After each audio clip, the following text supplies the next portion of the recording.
الحمد للہ وحدہ والصلاة والسلام علی من لا نبی بعدہ۔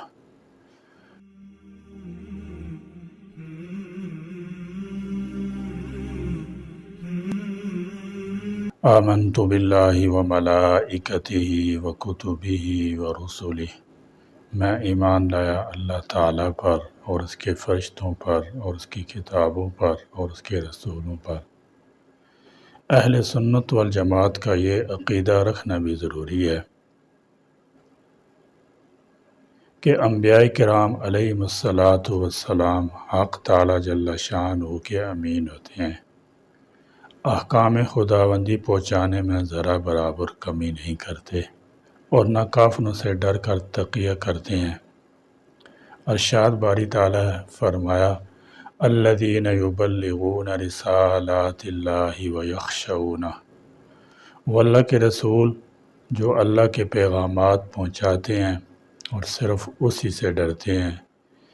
یعنی سابقہ انبیاء و رسول علیہم الصلاۃ والسلام بھی اللہ تعالیٰ کے پیغامات کی بلا خوف لومۃ لائم تبلیغ کرتے رہے ہیں، اور اس معاملے میں انہوں نے کسی کی پرواہ نہیں کی۔ اس آیت میں انبیاء کرام علیہم الصلاۃ والسلام کا وصف بیان فرمایا گیا کہ وہ اللہ تعالیٰ کے پیغامات بندوں تک پہنچاتے ہیں اور اپنے ہر عمل میں اس سے ڈرتے ہیں، اور وہ اللہ تعالیٰ کے سوا کسی کا خوف نہیں کرتے، اور اللہ تعالیٰ کے احکام پر عمل کرنے میں کسی کی ملامت کی پرواہ نہیں کرتے۔ جیسے حضرت زینب سے نکاح کے معاملے میں سرکار دو عالم صلی اللہ تعالی علیہ وسلم نے حکم الہی پر ہر خوف و اندیشے کو دل سے نکال کر حکم خدا پر عمل کیا، اور اللہ تعالیٰ کی شان یہ ہے کہ وہ اپنی مخلوق کے اعمال کو محفوظ فرمانے اور لوگوں کا حساب لینے کے لیے کافی ہے، تو اسی سے ہر ایک کو ڈرنا چاہیے۔ اسلام کی بنیادی عقائد میں سے ایک عقیدہ نبوت رسالت ہے۔ رسول کے لغوی معنی ہے پیغام پہنچانے والا، اور شریعت کی اصطلاح میں رسول اسے کہتے ہیں جو اللہ تعالیٰ کا پیغام اس کے بندوں تک پہنچائے۔ لفظ نبی نبا سے مشتق ہے، اس کے معنی خبر کے ہیں، اور شریعت کی اصطلاح میں نبی اللہ تعالیٰ کے اس منتخب بشر کو کہتے ہیں جسے اس نے اپنے بندوں کی ہدایت کے لیے مبعوث کیا ہو۔ لغت عرب میں رسالت کے معنی ایک پیغام کے ہیں، اور رسول کہتے ہیں پیغام پہنچانے والے کو۔ قرآن کریم نے اس لفظ کو اس پیغام پہنچانے والے کے لیے استعمال کیا ہے جو اللہ تعالیٰ جل شانہ کی جانب سے دین و دنیا کے مسائل کے بارے میں پیغامات اس کے بندوں تک پہنچائے۔ اب خلاصہ یہ ہوا کہ اسلام کی زبان میں نبی و رسول وہ سفیر ہے جس کا خود اللہ تعالیٰ نے انتخاب فرمایا ہو، خدا تعالیٰ کے پیغامات اس کے بندوں تک پہنچاتا ہو، دین دنیا کے مسائل و منافع کے لیے ایک قانون حیات، ایک نظام العمل، ایک دستور اساسی پیش کرتا ہو،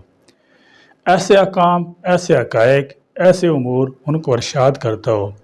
جن سے ان کے عقول قاصر ہوں، ایسی دقیق غامض باتوں کی اطلاع دیتا ہو جہاں ان کا طائر عقل پرواز نہ کر سکتا ہو، ان کے شکوک شبہات کا ازالہ کرتا ہو، نہ کرنے پر اللہ تعالیٰ کی ناراضگی عذاب سے ڈراتا ہو، جو حکم دیتا ہو وہ خود بھی کرتا ہو، خود ان کے لیے مجسم پہ کر عمل ہو، اس قانون حیات نظام عمل کے لیے اس کا وجود آئینہ ہو۔ یہ ہے اسلام کی زبان میں شریعت کی لغت میں رسول نبی کے معنی۔ اسی کو ہم اپنی زبان میں پیغمبر کہتے ہیں۔ رسول نبی میں کیا فرق ہے؟ یہ ایک محض علمی چیز ہے، ہمارے موضوع سے خارج ہے، لیکن اجمالاً اتنا واضح ہے کہ حافظ ابن تیمیہ رحمۃ اللہ تعالی علیہ نے کتاب النبوات میں جو فرق بیان کیا ہے وہ ہمیں سب سے بہتر معلوم ہوتا ہے۔ اس کا خلاصہ صرف اتنا ہے کہ جو اللہ تعالیٰ کی جانب سے صرف غیب کی خبروں سے قوم کو اطلاع دیتا ہو، ان کو نصیحت کرتا ہو، ان کی اصلاح کرتا ہو، وہ اللہ تعالیٰ کی جانب سے اس کو وحی ہوتی ہو، وہ نبی کہلاتا ہے۔ اگر ان اوصاف کے ساتھ ساتھ وہ کفار کی طرف اور نافرمان قوم کو تبلیغ پر مامور بھی کیا جائے تو وہ رسول بھی ہوگا۔ محمد رسول اللہ صلی اللہ تعالی علیہ وسلم ایک جمع غفیر سے مخاطب ہیں۔ اس طرح ہی موقع کے پس منظر میں آپ صلی اللہ تعالی علیہ وسلم کی 23 برس کی محنت شاقہ تھی، جس کے نتیجے میں آپ صلی اللہ تعالی علیہ وسلم جزیرہ نما عرب کے لوگوں پر اتمام حجت کر کے دین کو غالب کر دیا تھا۔ لہذا آپ صلی اللہ تعالی علیہ وسلم نے اس مجمع کو مخاطب کرے فرمایا، الا هل بلغت، لوگوں سنو کیا میں نے پہنچا دیا؟ اس پر پورے مجمع نے یک زبان ہو کر جواب دیا، نشہد انک قد بلغت وادیت ونصحت۔ ایک روایت میں الفاظ آتے ہیں، انا نشہد انک قد بلغت الرسالۃ وادیت الامانۃ ونصحت الامۃ وکشفت الغمہ،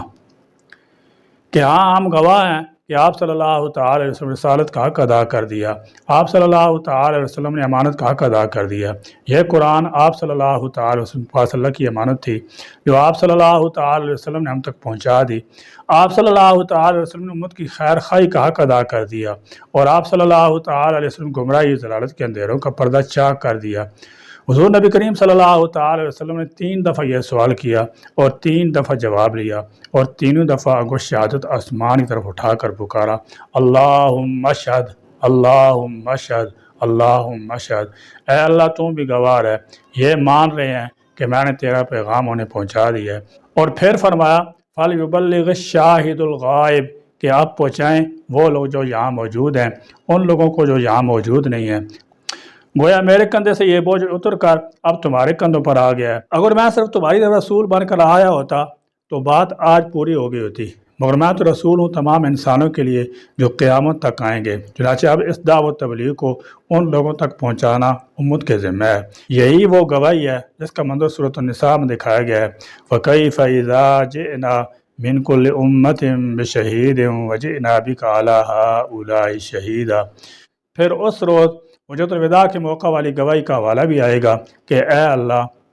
میں نے ان لوگوں کو تیرا پیغام پہنچا دیا تھا، اب یہ ذمہ دار اور جواب دہ ہیں، چونکہ معاملہ ان پر کھول دیا گیا تھا، لہذا اب یہ لوگ لا علمی کے بہانے کا سہارا نہیں لے سکتے۔ اس بات میں کوئی شک نہیں کہ انسانیت کی ہدایت اور رہنمائی کے لیے اس سلسلہ نبوت کا آغاز حضرت آدم علیہ السلام سے کیا گیا تھا۔ اس کا اختتام حضرت محمد اور رسول اللہ صلی اللہ تعالی وسلم کی ذات صفات پر کر دیا گیا ہے، اور نبوت کے ختم ہو جانے کے بعد دعوت تبلیغ کا سلسلہ جاری ساری ہے۔ دعوت تبلیغ کی ذمہ داری ہر امتی پر عموماً اور عالم دین پر خصوصاً عائد ہوتی ہے، لیکن اس کی کامل ترین اور مؤثر ترین شکل یہ ہے کہ تمام مسلمان اپنا ایک خلیفہ منتخب کر کے خود کو نظام خلافت منسلک کر لیں، اور پھر خلیفۃ المسلمین خاتم النبیین صلی اللہ تعالی علیہ وسلم کی نیابت میں دنیا بھر کی غیر مسلم حکومتوں کو خط و کتابت اور جہاد کے ذریعے اللہ تعالیٰ کے دین کی دعوت دیں، اور ہر مسلمان کے لیے ضروری ہے کہ وہ دعوت تبلیغ اور ارشاد دین کا کام اسی طرح انتہائی محنت اور جان فشانی سے کرے جس نے خود خاتم النبیین صلی اللہ تعالی علیہ وسلم اور آپ کے خلفائے راشدین اور تمام صحابہ کرام رضی اللہ تعالی عنہم کرتے رہے ہیں۔ مگر آج مسلمانوں کی عام حالت یہ ہے کہ اسلام کی دعوت تبلیغ تو بہت دور کی بات ہے، وہ اسلامی احکام پر عمل پیرا ہونے بلکہ اسلامی احکام کا علم حاصل کرنے کے لیے بھی تیار نہیں ہوتے، اور یہ بات واضح ہی ہے کہ دعوت تبلیغ سے پہلے عمل کی ضرورت ہے۔ پیغمبر اسلام حضرت محمد اور رسول اللہ صلی اللہ تعالی وسلم اس دنیا میں اسلام اور اسلام شریعت کا جو پیغام لے کر آئے، اس کو دوسروں تک پہنچانے میں آپ صلی اللہ تعالی وسلم نے اپنی پوری زندگی صرف کر دی۔ صرف قول سے ہی نہیں بلکہ اپنے عمل سے بھی آپ نے اس کا ایک اعلیٰ نمونہ پیش کیا، اور نبوت کی 23 سالہ زندگی میں صحابہ کرام رضی اللہ تعالی عنہ کی ایک ایسی جماعت تیار فرما دی جس نے اسلام کے پیغام کو دور دراز علاقوں تک پہنچا دیا۔ نبی پاک صلی اللہ تعالی وسلم کے بعد اسلام کی دعوت تبلیغ کا کام ان کے صحابہ اور تابعین کے ذریعے ہوتا رہا، اور اسی طرح پیغام نبی صلی اللہ تعالی علیہ وسلم نسل بعد نسل آگے والوں کو منتقل ہوتا گیا، یہاں تک کہ علماء و مشائخ نے دعوت تبلیغ کی یہ ذمہ داری مختلف طریقوں سے انجام دی، جیسے کہ دوسرے انبیاء کرام علیہ السلام خاص طور سے بنی اسرائیل کی تاریخ سے معلوم ہوتا ہے کہ بنی اسرائیل میں رسول کے بعد جو نبی آئے انہوں نے اپنے سے پہلے آنے والے رسول کی دین شریعت کی تبلیغ فرمائی اور ان کے اقوال و افعال کی دعوت دی۔ حدیث میں ہے، میری امت کے علماء بنی اسرائیل کے انبیاء ہیں۔ حق تعالیٰ جل شانہ نے انبیاء علیہ السلام کو اس دنیا میں اس لیے مبعوث فرمایا تاکہ وہ پہلے آنے والے رسولوں کی شریعت کی ابیاری کریں، جیسے کہ حضرت موسیٰ علیہ السلام کے بعد حضرت داؤد علیہ السلام اور حضرت سلیمان علیہ السلام نے حضرت موسیٰ علیہ السلام کی شریعت پر عمل کیا، اس کی دعوت کا سلسلہ جاری رکھا نبی پاک صلی اللہ تعالی وسلم اس دنیا میں خاتم الانبیاء والمرسلین بنا کر بھیجے گئے۔ آپ کے بعد کوئی نبی یا رسول آنے والا نہیں ہے، یعنی آپ کی ذات نبوت رسالت کی آخری کڑی ہے، لہذا ضروری ہے کہ کوئی ایسی جماعت ہو جو شریعت محمدی صلی اللہ تعالی علیہ وسلم دعوت تبلیغ کا کام انجام دیتی رہے۔ حضرات صحابہ کرام رضی اللہ تعالی عنہ جہاد و لشکر کشی کے ذریعے دوسروں پر غلبہ حاصل کرنا نہیں چاہتے تھے، اور نہ حکومت اقتدار پر قبضہ کرنا ان کا مقصد تھا، بلکہ جہاد سے ان کی منشا یہ تھی کہ اسلامی دعوت کا راستہ کھل جائے اور کوئی رکاوٹ باقی نہ رہے۔ یہی پیغمبر اسلام کا نصب العین تھا، جیسا کہ حضرت صلی اللہ تعالی علیہ وسلم نے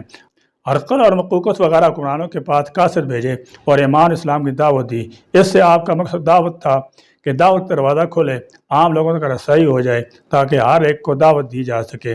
غرض پوری زندگی میں اپنے مالک پروردگار کے کہنے پر چلے اور اس کے قانون کی مخلصانہ پیروی کرے۔ اس کے سوا کوئی چیز ایسی نہیں جس کو مسلمان اپنا نصب العین قرار دے اور اس کی طرف لوگوں کو دعوت دے۔ مومن جب بھی اللہ کی ہدایت سے منہ موڑ کر اللہ کی رضا کے سوا کسی اور چیز کو اپنا نصب العین قرار دے گا، دونوں جہان میں ناکام نامراد ہوگا۔ اللہ تعالیٰ ہمیں دعوت تبلیغ کا کام کرنے کی توفیق عطا فرمائے اور پورے دین اسلام پر عمل کرنے کی توفیق عطا فرمائے۔ آمین۔ وآخر دعوانا الحمدللہ رب العالمین۔